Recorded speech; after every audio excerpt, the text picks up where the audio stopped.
আসসালামু আলাইকুম ওরহমতুল্লাহি ওবরকাতুহু। বিসমিল্লাহির আলহামদুলিল্লাহ ওয়াসসালাতু ওয়াসসালামু আলা রাসূলিল্লাহ রাব্বি ইশরাহ লি সাদরি ওয়া ইয়াসসির লি আমরি ওয়াহলুল উকদাতাম মিন লিসানি ইয়াফকাহু কওলি। আউযু বিল্লাহি মিনাশ শাইতানির রাজীম। বিসমিল্লাহির রহমানির রহিম। একটা বড় সেশন অলরেডি আমরা এর নিয়ে করেছি। এর আগেও আমরা এর নিয়ে আরেকটা সেশন করেছিলাম। আগের সেশনটাতে আমরা যে কথাগুলো ফোকাস করার চেষ্টা করেছিলাম তার প্রথমেই ছিল হলো কি ইখলাস। ইলমের যে প্রথমটা ছিল, যে পয়েন্টগুলো আমরা ফোকাস করার চেষ্টা করেছি, প্রথমেই ছিল হলো কি ইখলাস। এবং শেষের দিকে যারা আপনারা আজকে নতুন এসেছেন, এগুলো আমরা চেষ্টা করি আমাদের চ্যানেলের মধ্যে যতটুকু আমাদের লেকচারগুলো এখানে হয়, আমরা যতটুকু প্রিপারেশন নিয়ে আসি, এই লেকচারগুলো আমরা আমাদের চ্যানেলের মধ্যে আপলোড করে দেওয়ার চেষ্টা করি। তো এই ক্লাস নিয়ে বিস্তারিত আলোচনা করা হয়েছে এবং হলো কি একজন তালিবুল ইলমের প্ল্যানিং এবং প্রিপারেশন, আমাদের কি কতটুকু আমাদের গোল থাকতে হবে, অ্যাম্বিশন কীরকম থাকতে হবে, এগুলো নিয়ে আমরা কিছু আলোচনা করেছিলাম। আজকে সংক্ষিপ্তভাবে অল্প সময়ের মধ্যে, যেহেতু মাগরিবের সালাতের আগে খুব বেশি সময় নেই, এরপর ইনশাআল্লাহ উস্তাদ ওয়াসিলুজ্জামান কন্টিনিউ করবেন। খালি একটা হাদিস পড়বো ইনশাআল্লাহ, হয়তো 10 মিনিটের মধ্যে আমি কভার করতে পারবো ইনশাআল্লাহ। এই হাদিসটা নিয়েছি মিফতাহু দারুস সাআদা। এটা কার বই কে বলতে পারবেন? মিফতাহু দারুস সাআদা, ইবনুল কাইয়িম রাহিমাহুল্লাহ। আমরা নাম শুনেছি ইবনুল কাইয়িম রাহিমাহুল্লাহ। উনি কার স্টুডেন্ট ছিলেন? ইবনুল কাইয়িম রাহিমাহুল্লাহ ওনার স্টুডেন্ট ছিলেন। ওনার অনেকগুলো বই আছে, উনি অনেকগুলো কাজ হলো কি ওনার হার্ট নিয়ে অনেক কাজ আছে। তো এখানে সাআদা মানে হলো কি হ্যাপিনেস, ঠিক আছে? তাহলে কি মিফতাহ মানে চাবি, হলো কি হ্যাপিনেসের দ্বার, কি অফ হ্যাপিনেস আমরা বলতে পারি। এটা ইংলিশ কম্পারিশন আমরা আজকে থেকে অনেক বছর আগে, 12-14 বছর আগে, তখন আমাদের এত রিসোর্স ছিল না। তো মিফতাহু দারুস সাআদা এটা একটা অ্যারাবিক বই আছে, ওখান থেকে ট্রান্সলেট করেছিলেন ডক্টর সালেহ। নাম শুনেছেন কেউ? ডক্টর সালেহ উনি মারা গেছেন 2008-এর দিকে মারা গেছেন। তো এই বইটা আমরা পড়েছিলাম 2010-12 দিকে, তখন পড়েছিলাম। তো শেখ সালেহ উনি ছিলেন হলো কি শেখ ইবনে উথাইমিন রাহিমাহুল্লাহ, ওনার স্টুডেন্ট ছিলেন। এবং হলো কি কাসিম যে জায়গা আছে, কাসিম ইউনিভার্সিটি, ওই জায়গাতে ওনার হলো কি বাসার শেখ ইবনে উথাইমিন রাহিমাহুল্লাহ ওনার বাসার কাছে ছিলেন আর কি। তো এরকম একজন শেখের আশেপাশে যারা থাকে, নেইবার যারা থাকে, তারাও শেখ হয়ে যায়, এবং আমরা এখানে দেখতে পাচ্ছি। এবং ওনার টেপগুলোতে, অডিও রেকর্ডগুলোতে আপনি শুনবেন ডক্টর এরকম করে, আমাদের ডক্টর সালেহ এরকম করে শেখ সালেহকে উনি ডাকছেন, ডেকে এটা প্রশ্ন জিজ্ঞেস করছেন, এই ধরনের কথাগুলো আছে। তো তখনকার 10-12, আজকে থেকে আরও 12 বছর আগে, তখন এই ভিডিওগুলো আপনারা এখন ইউটিউবে ভিডিওগুলো পাবেন, একদম স্লো ইংলিশে বলতেন। তখনকার আরব শেখদের মধ্যে ইংলিশ স্পিকিং কিন্তু অনেকেই ছিল না। তো উনি ওই সময়ে মানে 2005-06 এই সময়ে কিন্তু উনি ইউকেতে যারা ছিলেন, তুল্লাভ যারা ছিলেন, তাদের ক্লাস নিতেন। এবং হলো কি এই লেকচারগুলো, পেলটকের লেকচারগুলো কিন্তু এখনও ইউটিউবে আপলোড করা আছে। তো আপনাদের দেখলে এখন অনেক বোরিং মনে হতে পারে, মানে ভিডিও কোয়ালিটি ভালো না, অডিও কোয়ালিটি ভালো না, এবং হলো কি আস্তে আস্তে ইংলিশে কথা বলেন। সে কিন্তু ইউএসএ থেকে পিএইচডি করেছেন, তো সেই হিসেবে ওনার ইংরেজি জানা ছিল। তো আমাদের শেখদের এই কথা বলার কারণ হলো কি, আল্লাহ ওনাদেরকে রহমত করুক, ওনারা আল্লাহর কাছে চলে গেছেন, এই নলেজগুলো ওনারা রেখে গেছেন। আল্লাহ সুবহানাহু ওয়া তাআলা যেন আমাদেরকেও তৌফিক দান করেন এই ধরনের নলেজগুলো রেখে যাওয়ার, এবং এই ক্লাসের সাথে যেন কাজ করার, এবং হলো কি এই যে আমরা কাজগুলো করছি এগুলোর জন্য ইনশাআল্লাহ বারাকা দান করেন। আপনারা হয়তো সবসময় আমাদেরকে সামনে দেখতে পারেন। তো মাদ্রাসাত তাসিস আলহামদুলিল্লাহ এটা কার্যক্রম এবং হল কি পরিধি আস্তে আস্তে বড় হচ্ছে, এবং হয়তো এখানে আমরা সামনে এসে আমরা 2-4টা কথা বলি, কিন্তু এখানে আরও অনেক সিনসিয়ার ভাইরা আছেন যারা হলো কি অন্যান্য কাজগুলো করেন, এগুলো অ্যারেঞ্জ করা থেকে শুরু করে, এবং হলো কি অনলাইনে এগুলা প্রচার করা, আপলোড করা, থাম্বনেইল রেডি করা, অনেক কিছু, অনেক ধরনের কাজ থাকে। তারপর হলো কি আপনারা চলে যাওয়ার পরেও এখানে ক্লিন করা, এবং হলো কি অন্যান্য ভাইদেরকে মনে করায় দেওয়া, অনেকগুলো কাজ থাকে এখানে। আমাদের যে ভাইরা দায়িত্বে আছেন এখানে, সবার নাম আমি না বললেও আল্লাহ সুবহানাহু ওয়া তাআলা যেন এই কাজগুলোর জন্য তাদের উত্তম প্রতিদান দেন। এবং হলো কি যারা সাথে নাই, অনেকেও আছেন হলো কি আমাদের দেখা যায় হলো কি অনেক প্রোগ্রামের জন্য টাকা পয়সা পাঠিয়ে দেন, এভাবে অনেকে হেল্প করে থাকেন। আল্লাহ সুবহানাহু ওয়া তাআলা সবাইকে উত্তম প্রতিদান দান করুন। তো এই মিফতাহুদ দারুস সাআদা, এখানে ছোট্ট একটা হাদিস আনা হয়েছে, এটা বুখারীর একটা হাদিস। তা এই হাদিসটাতে কী বলা হয়েছে, মাসালু মা বাআসনি আল্লাহু বিহি মিনাল হুদা ওয়াল ইলমি কামাসালিল গায়থ। তাহলে কি আল্লাহ তাআলা আমাকে, রাসূল সাল্লাল্লাহু আলাইহি ওয়াসাল্লাম বলছেন যে হিদায়াত ও ইলম দিয়ে পাঠিয়েছেন, তার দৃষ্টান্ত হলো জমিনের উপর পতিত প্রবল বর্ষণের ন্যায়। আমরা দেখতে পেয়েছি আমাদের অনেক বৃষ্টি, আমাদের দেশের উপর দিয়ে অনেক বৃষ্টি গেছে গত কয়েক সপ্তাহ ধরে। তাহলে অতিবৃষ্টিও খারাপ, আবার অনাবৃষ্টিও খারাপ, একদম বৃষ্টি না হওয়া এটাও খারাপ, আবার অনেক বেশি বৃষ্টি হওয়া এটাও খারাপ। তো এই হিদায়াত এবং হলো কি ইলম, এগুলোকে তুলনা করা হয়েছে এই হাদিসে কিসের সাথে, এটা বুখারীর হাদিস। এটা হলো কি একজন মানে অনেক বৃষ্টি হচ্ছে এটার সাথে তুলনা করা হয়েছে। এবার হলো কি আমরা দেখতে পাবো কি কোন জায়গার উপর এই বৃষ্টিটা হচ্ছে, কোন জায়গার উপর, কোন মাটির উপর, কোন ভূমির উপর এই বৃষ্টিটা হচ্ছে। তাহলে যে ভূমি থাকে, তাহলে এমন কোনো মাটির উপর পড়ছে তা অনেক উর্বর, এমনকি তা প্রচুর পানি শুষে নেয় এবং তা থেকে পরবর্তীতে কী হয়, অনেক ঘাস পাতা, সবুজ এবং কি তরুলতা উৎপাদন হয়। মানে বাংলাদেশের মাঠে যেরকম বৃষ্টি পড়লেই দেখতে পারি আমরা একটা বীজ লাগাই দিলাম, ওখান থেকে অনেক বেশি চারা হচ্ছে, ফসল ফলাদি খুব সহজেই হয়ে যাচ্ছে আমাদের দেশের মধ্যে। তো এটাকে তুলনা করা হয়েছে কিসের সাথে, ইলমের সাথে, হিদায়ার সাথে তুলনা করেছে। সরাসরি হাদিস থেকে এসেছে এটা, আমি পুরো আরবিটা পড়ছি না। আর কিছু কিছু মাটি থাকে কীরকম, এটা অনেক কঠিন, যা হলো কি পানি আটকায় রাখে, পরে মানে ইমিডিয়েটলি তা দরকার না হলেও, যেমন হলো কি আপনার পুকুরের পানি হতে পারে, পরবর্তীতে তা মানুষের উপকার করে, তা থেকে মানুষের পান করতে পারে। যেমন হলো কি ডিপ টিউবওয়েল, অনেক শক্ত মাটির জন্য এই ধরনের পানিগুলো তারা ওখানে ধরে রাখতে পারে, এই ধরনের মাটিগুলো। এগুলো আল্লাহ সুবহানাহু ওয়া তাআলার ক্রিয়েশন। ইন্না ফি খালকিস সামাওয়াতি ওয়াল আরদি ওয়া ইখতিলাফি লাইলি ওয়ান নাহারি লা আয়াতি লিউলিল আলবাব। কি যারা চিন্তাশীল, উলিল আলবাব, যারা চিন্তা ফিকির করে, ওদের জন্য এগুলো নিদর্শন, অনেক কিছু নিদর্শন আল্লাহ সুবহানাহু ওয়া তাআলা প্রকৃতির মধ্যে রেখে দিয়েছেন। তাহলে এই একটা বৃষ্টির উদাহরণ থেকে এবং মাটির উদাহরণ থেকে আমরা দেখতে পাচ্ছি। আরও বিস্তারিত সামনে আসছেন, এটা ব্যাখ্যা করেছেন ইবনুল কাইয়িম রাহিমাহুল্লাহ। আবার কিছু কিছু জমি রয়েছে তা কীরকম, একদম প্লেন, সমতল, এমনকি পানি ধরে রাখতে পারে না, পানি ওখান থেকে সবগুলো চলে যায়। এই হাদিসটা কয়জন জানেন এখানে? কেউ জানেন এখানে? হাদিসটা আগে শুনেছেন কখনো? বুখারীর হাদিস কিন্তু এটা। তাহলে মসৃণ এবং সমতল, তা কোনো পানি আটকায়ও রাখতে পারে না, আর কোনো ঘাস পাতা উৎপাদনও করতে পারে না। মানে ওখানে কোনো একদম ব্যারেন, যেটা আমরা ইংলিশে বলি মরুভূমির মতো জায়গা। ওখানে ওই মরুভূমির মতো কিছু পানি, মানে বৃষ্টি হলো, কিন্তু যেমন হলো কি সৌদি আরবে আমরা দেখতে পাই না, বৃষ্টি হলো সাথে সাথে সবুজ হয়ে গেছে, আমরা সাথে সাথে ছবি তুলে বলে দিই এই তো শেষ জমানা চলে এসেছে, এখনই মনে হয় দাজ্জাল বের হয়ে যাবে, আমরা তো অনেকে বলি। আবার 2 দিন পরে দেখা যায় হলো কি আবার যখন এটা সাইন অফ লাস্ট আওয়ার চলে এসেছে, এখন শেষ সময় চলে এসেছে।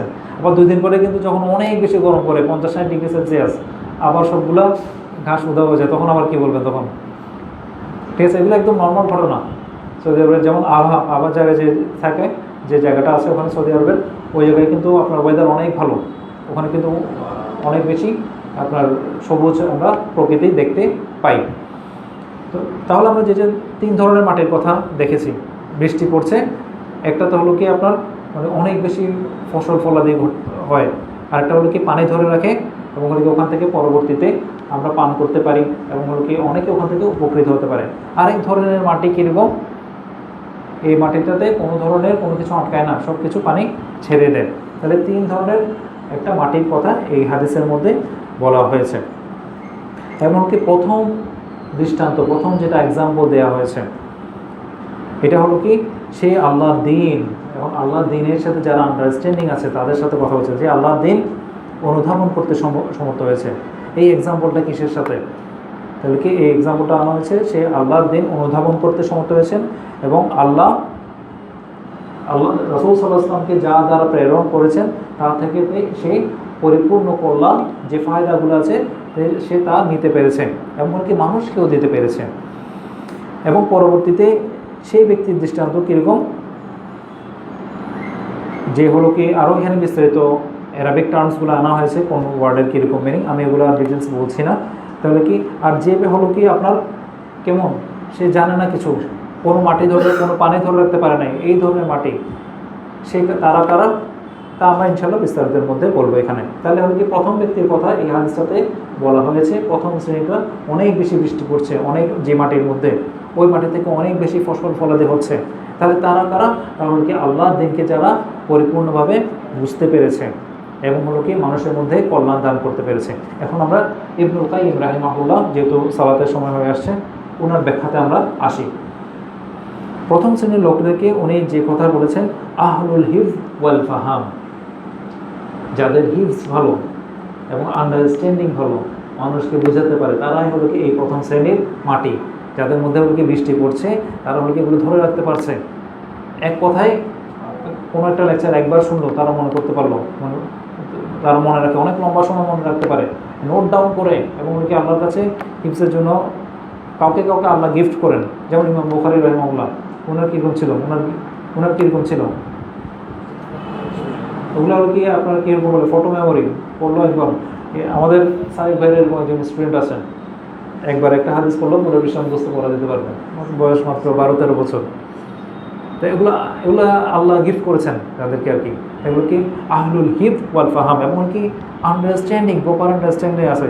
আমরা আরেকটা হাদিস পড়েছি না, ফিরিহাবাল হাদিসের মধ্যে, নদ্দারুল্লাহ ইমরান সামিয়া মিন্না শাইয়ান ফাহিফযুহু ফাবাল্লাগু, এবং কি যে আমাদের থেকে কোনো কিছু শুনলো এবং হলো কি সে হিফজ করলো এবং হলো কি অন্যের কাছে প্রচার করলো, তাহলে কি সবগুলো ক্যাটাগরি কিন্তু এখানে চলে আসছে। সে হলো কি শুনেছে, তার শোনার আগ্রহ রয়েছে, তাহলে কি নিজের মধ্যে সে ধারণ করলো এবং হলো কি অন্যের কাছে পৌঁছিয়ে দিল, তাহলে কি সে তার জন্য কীরকম নদ্দারুল্লাহ ইমরান, আল্লাহ সুবহানাহু ওয়া তাআলা যেন তার চেহারা উজ্জ্বল করে দেন। রাসূল সাল্লাল্লাহু আলাইহি ওয়াসাল্লাম তাদের জন্য দোয়া করেছেন। এবং হলো কি এটার এই হাদিসের বর্ণনা যেতে গিয়ে যেভাবে হলো কি মুহাদ্দিসরা যেভাবে বলেছেন, এটা যদি ছোট্ট একটা হাদিসও হয়, ছোট্ট হাদিসও যদি হয়, আপনি অন্যের কাছে পৌঁছিয়ে দিলেন, তাহলে তারাও কিন্তু এই ক্যাটাগরির মধ্যে পড়ে যাবে। তাহলে প্রথম ক্যাটাগরি আমি সংক্ষিপ্তভাবে বলছি, যারা খুব ভালো মেমোরাইজ করতে পারে এবং হলো কি তার ভালো আন্ডারস্ট্যান্ডিংও আছে, এবং হলো কি হাদিসটা সে খালি মুখস্থই করে নাই, এবং কি আল্লাহর এই দিনগুলো সম্পর্কে সে খুব ভালো জ্ঞানও রাখে। পরবর্তী শ্রেণী কারা, যারা হলো কি যেখানে মাটিটা হলো কি যে মাটিটা শক্ত, পানি ধরে রাখছে এবং পরবর্তীতে সেখান থেকে হলো কি অন্যরা উপকৃত হতে পারছে, ওখান থেকে পানি নিতে পারছে, অথবা হলো কি আমরা অন্য কোনো জায়গায় পানি দিতে পারছি, তারা আহলুল হিফজ। তারা হলো কি এই আহলুল হিফজ, তারা শুধুমাত্র তারা মুখস্থ করে, তাহলে তাদেরকেও একটা স্ট্যাটাস দেয়া হয়েছে, যারা হলো কি অন্তর্নিহিত প্রজ্ঞা বা কল্যাণ লাভে সক্ষম নয়, মানে ইন্টারনাল যেসব আন্ডারস্ট্যান্ডিং রয়েছে, ফায়দা রয়েছে, তারা হয়তো এগুলো ইনস অ্যান্ড আউট সব কিছু বুঝে না, কিন্তু তারা হিফজের মধ্যে খুব ভালো। এবং হলো কি তৃতীয় যে শ্রেণী, তারা হলো কি আমি যে এক্সাম্পলটা, যে মিসালটা প্রায় সময় দিই, ব্ল্যাক হোল সব কিছু খাই ফেলে। এটা হলো কি আমাদের এই ইউনিভার্সের মধ্যে ব্ল্যাক হোল কি জিনিস আমরা জানি, ব্ল্যাক হোল কি সব কিছু খাই ফেলে। তো আমরা যেন এদের মতো না হয়, আল্লাহ সুবহানাহু ওয়া তাআলা যেন আমাদেরকে ধরে রাখার তৌফিক দেন, মানুষকে যেন প্রচার করার তৌফিক দেন। তাহলে এই তৃতীয় শ্রেণীর লোক, এরাই হলো কি তারা হলো কি মানে ধরে রাখতে পারে না, কোনো কিছু ধরে রাখতে পারে না, এবং হলো কি ফায়দাও নিতে পারে নাই, এবং হলো কি মানুষকে অন্যকে জানানো আরও পরের কথা। আমি খুব সংক্ষিপ্তভাবে বলেছি তিনটা শ্রেণীর কথা, এখানে কি বোঝা গেছে কথাগুলো সহজভাবে? তাহলে কোনটা বেশি ফায়দাপূর্ণ, প্রথম শ্রেণী, দ্বিতীয় শ্রেণী নাকি তৃতীয় শ্রেণী? ডেফিনেটলি প্রথম শ্রেণী। তাহলে ওদের স্ট্যাটাসটা অনেক উপরে, যারা হলো কি খুব ভালো আন্ডারস্ট্যান্ডিং থাকবে, হিপস করছে। যে হিপস করে নাই সে কিন্তু আপনার ইনস অ্যান্ড আউট এগুলো কিছু বুঝবে না, ঠিক আছে? এরপরে কী আসছে, এর আগে কি আছে, তারপর কি পুরো বইয়ের মধ্যে কোথায় কী আছে, এবং কি আশেপাশে প্যারালাল আর কী কী বইগুলো আছে, এগুলো তারা বুঝবে না কিন্তু এগুলো। তো আল্লাহ সুবহানাহু ওয়া তাআলা যেন ইনশাআল্লাহ আমাদেরকে এখান থেকে বেনিফিট নেওয়ার তৌফিক দান করেন। ইমাম আহমেদ রাহিমাহুল্লাহ উনি আরেকটা অত্যন্ত দামি কথা বলেছেন, এটা হলো কি মানুষের জীবনে ইলমের প্রয়োজনীয়তা খাদ্য বা পানীয় তুলনায় অনেক বেশি। কেন? আমার কয়দিন মানে ইলমের গুরুত্ব খাবার খাওয়ার চেয়ে বা পানি খাওয়ার চেয়ে এর থেকে আরও বেশি। কেন? কেননা মানুষের দিনে 2-1 বার খাবার হলেও হয়। উনি বলেছেন 2-1 বার, মানে ওনাদের 2-1 বার খাবার খেলেও হতো। আমাদের তো মোটামুটি 12 ঘন্টা ঘুম, বাকি 12 ঘন্টা জায়গা থাকি। এই 12 ঘন্টার মধ্যে মিনিমাম 4-5 বার না খেলে তো হয় না। তো ওনাদের দিনে 2-1 বার খেলে হতো। তো এই 2-1 বার ওনারা বলেছেন মানুষের দিনে 2-1 বার শুধুমাত্র খাদ্যের প্রয়োজন, কিন্তু ইলমের প্রয়োজন হয় প্রতিটা নিঃশ্বাসের সাথে। যদি আপনার ইলম না থাকে, যে খাবারটুকু আমরা খাচ্ছি বিসমিল্লাহ বলতে ভুলে গেলাম, শেষ, বারাকা নষ্ট হয়ে গেল, শয়তান ওই খাবার থেকে খাবারের অংশীদারিত্ব নিয়ে ফেললো, সে ওই খাবার থেকে খাওয়া শুরু করে দিল, তাহলে খাবার বারাকা নষ্ট হয়ে গেল। তাহলে কি আমরা ঘুম থেকে উঠে দোয়াগুলো জানি না, সকালের আদকারগুলো আমরা জানি না, তাহলে আমরা সারা দিনের বারাকা নষ্ট আমার। সুবহানাল্লাহি ওয়া বিহামদিহি আদাদা খালকিহি ওয়া রিদা নাফসিহি ওয়া জিনাতা আরশিহি কয়বার পড়তে হবে? কতক্ষণ লাগে সময়? 10 সেকেন্ডও লাগে না। 4টা বাক্য 3 বার পড়লে সারা সকাল ইবাদতের সমান। আমাদের জীবন থেকে কতগুলো সকাল চলে গেছে ইলম না থাকার কারণে। আমরা 10টা সেকেন্ড যদি আমরা পড়তাম, আমরা যদি ইউটিলাইজ করতে পারতাম, তাহলে সারা সকাল ইবাদতের সওয়াব আমরা পেতাম। এটা ছোট্ট একটা মাত্র এক্সাম্পল দিলাম। তাহলে কত সময় আমাদের জীবন থেকে চলে গেছে, আমরা ফায়দা নিতে পারি নাই। আল্লাহ সুবহানাহু ওয়া তাআলা যেন ইনশাআল্লাহ আমাদেরকে ইলমের সাথে লেগে থাকার তৌফিক দান করেন, এবং হলো কি এই যে মার্কাজ আমাদেরকে দিয়েছেন, এখান থেকে যেন আমাদের এই আহলুল হিফজ এবং কি আহলুল ফাহাম, যাদের কথা বলছি, যারা হলো কি বেস্ট ক্যাটাগরি, এই ধরনের ক্যাটাগরির আমাদের তুল্লাব যেন আমাদের এখান থেকে বের হয়ে আসে। আমরা হয়তো আমাদের এখানে যেগুলো লাইভ প্রোগ্রাম যেগুলো চলছে, এগুলো তো আমরা কিছু রেকর্ড করে দিচ্ছি, কিন্তু এর বাইরেও কিন্তু আরও অনেক কিছু চলছে। আপনার যদি খিদা লাগে, বিরিয়ানির খিদা লাগে, তাহলে আমি হলো কি পাশে একটা হোটেলের দোকানে গিয়ে খেয়ে আসবো, বাস আলহামদুলিল্লাহ বলে বসে থাকবো না। দেখবো কোথায় আমার শহরের মধ্যে বেস্ট বিরিয়ানিটা পাওয়া যায়, বেস্ট বিরিয়ানিটা কোথায় পাওয়া যায়, তারপর ওটা ফুড পান্ডায় অর্ডার দিব, তারপর হলো কি সবচেয়ে দামিটা অর্ডার দিব, দরকার হলো ওখানে গিয়ে ফুল ফ্যামিলি নিয়ে বসে খাবো। সেজন্য যার খিদা আছে, যার ক্ষুধা আছে, সে বসে থাকবে না, সে অল্পে সন্তুষ্ট হয়ে যাবে না। এর চেয়ে হায়ার নলেজ কোথায় পাওয়া যায়, হায়ার ডিগ্রি নলেজ কোথায় পাওয়া যায়, জানা দিচ্ছে। তাহলে আল্লাহ সুবহানাহু ওয়া তাআলা যেন ইনশাআল্লাহ আমাদেরকে তৌফিক দান করেন। সুবহানাকাল্লাহুম্মা ওয়া বিহামদিকা আশহাদু আল্লা ইলাহা ইল্লা আনতা আস্তাগফিরুকা ওয়া আতুবু ইলাইক। আমরা সালাতের জন্য প্রিপেয়ার হয়ে যাই।